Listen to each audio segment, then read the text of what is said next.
Halo semuanya, nggak kerasa ya sebentar lagi kita bakal nerima tunjangan hari raya alias THR. Nah, sering banget kan THR ini rasanya kayak uang kaget yang datanya cepet, habisnya juga cepet. Tapi gimana kalau tahun ini kita ubah ceritanya? Kali ini kita bakal bedah bareng-bareng gimana caranya mengubah THR dari yang tadinya cuma buat senang-senang sesaat jadi aset buat masa depan kita. Coba deh inget-inget, pernah deh sih ngerasain kayak gini? Pas THR cair, wah semangat belanjanya langsung membara. Tapi, begitu lebaran selesai, isi dompet ikutan selesai juga. Kalau iya, tenang, Anda nggak sendirian kok. Banyak banget yang ngalamin THR itu cuma numpang lewat. Ludes buat belanja ini itu, siapin mudik, dan kebutuhan lain yang tiba-tiba banyak pas Ramadan. Tapi, pengalaman kayak gitu bisa jadi pelajaran penting loh. Tahun ini, dengan strategi yang pas, kita bisa pegang kendali penuh atas uang THR kita. Kita bakal pastiin THR kali ini nggak cuma buat ngerayain hari kemenangan, tapi juga buat ngebangun kemenangan finansial kita sendiri di masa depan. Oke, kita coba dalami sedikit ya. Kenapa sih THR itu sering banget lenyap secepat kilat? Biasanya, biang keladinya ada beberapa hal. Pertama, pengeluaran pas Ramadan itu emang suka membengkak. Kedua, banyak banget godaan diskon yang bikin kita jadi konsumtif. Terus, ada juga biaya mudik yang kadang di luar dugaan. Nah, kalau nggak ada rencana, uang ini emang gampang banget habis tanpa bekas. Yuk, kita ingat lagi apa sih tujuan utama dari THR itu sendiri. Menurut aturannya, THR itu kan tujuannya untuk memenuhi kebutuhan hari raya. Nah, kata kuncinya di sini tuh kebutuhan. Inilah yang bakal jadi pondasi kita buat bikin strategi pengelolaan THR yang lebih cerdas. Jadi, gimana dong caranya? Kuncinya ada di satu formula yang kelihatannya simple, tapi efeknya luar biasa.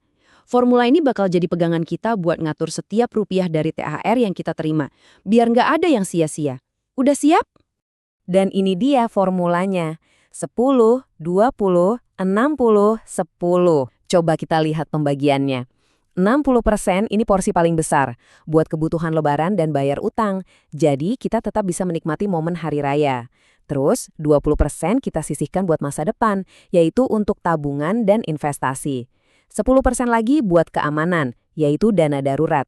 Dan 10% sisanya buat menunaikan kewajiban kita, seperti zakat. Jelas banget kan pembagiannya? Nah, urutannya ini penting banget ya. Kita mulai dari yang wajib dulu. Setelah itu, kita beresin utang dan isi kantong dana darurat kita. Kalau pondasinya udah aman, baru deh kita kembangkan aset lewat investasi. Dan yang terakhir, kita bisa nikmatin sisa alokasi yang paling besar buat lebaran dengan hati yang tenang, tanpa was-was. Yuk, kita bahas prioritas yang pertama.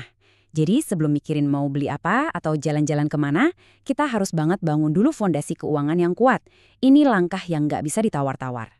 Jadi ada 3 hal krusial di sini. Pertama, tunaikan kewajiban zakat kita. Kedua, kalau ada utang konsumtif yang bunganya tinggi, kayak kartu kredit atau pinjol, langsung lunasin pakai sebagian dari jatah 60% tadi. Ini penting banget biar kedepannya cash flow kita lebih lega. Dan yang ketiga, sisihkan 10% buat dana darurat. Anggap aja ini payung sebelum hujan, karena kita nggak pernah tahu kan ada kejadian tak terduga apa di depan. Oke, kalau pondasinya udah aman, sekarang kita masuk ke bagian yang paling seru nih. Bikin uang kita bekerja untuk kita. Yuk kita lihat gimana caranya porsi 20% dari TRH tadi bisa jadi cikal bakal kekayaan kita di masa depan. Banyak yang mikir kalau investasi itu butuh modal gede. Wah, itu mitos banget. Coba dilihat angka ini. Cuma dengan Rp10.000, Anda udah bisa mulai investasi di reksadana. 10.000. Jadi, udah nggak ada lagi alasan buat nunda-nunda. Siapapun bisa mulai sekarang juga. Pertanyaan yang paling sering muncul berikutnya biasanya, oke, aku mau investasi, tapi enaknya uangnya ditaruh di mana ya? Emas atau reksadana? Nah, dua-duanya ini emang pilihan yang bagus buat pemula, tapi karakternya beda. Coba kita bandingkan. Di sini kelihatan jelas banget bedanya. Emas itu cocok buat investasi jangka panjang, risikonya cenderung rendah, tujuannya lebih ke menjaga nilai uang biar nggak kegerus inflasi. Sementara reksadana itu lebih fleksibel. Risikonya macam-macam, dari yang rendah sampai tinggi, tapi potensinya buat pertumbuhan aset juga lebih besar. Pilihan ada di tangan Anda, tinggal sesuaikan aja sama tujuan dan seberapa berani Anda ambil resiko. Apapun pilihan investasinya nanti, ada satu aturan emas yang harus diingat. Selalu gunakan uang dingin. Maksudnya apa? Uang dingin itu uang yang emang nganggur, yang nggak akan kepake buat kebutuhan sehari-hari dalam waktu dekat. Jangan pernah pakai uang buat bayar kontrakan atau beli makan buat investasi. Itu resep bencana. Dan ini nasihat yang penting banget. Jangan investasi cuma karena ikut-ikutan teman atau lagi tren, alias FOMO. Luangkan waktu sebentar buat pelajari produknya, pahami tujuannya apa, dan sadar sama risikonya. Ingat, investasi itu perjalanan pribadi, bukan lomba lari sama orang lain.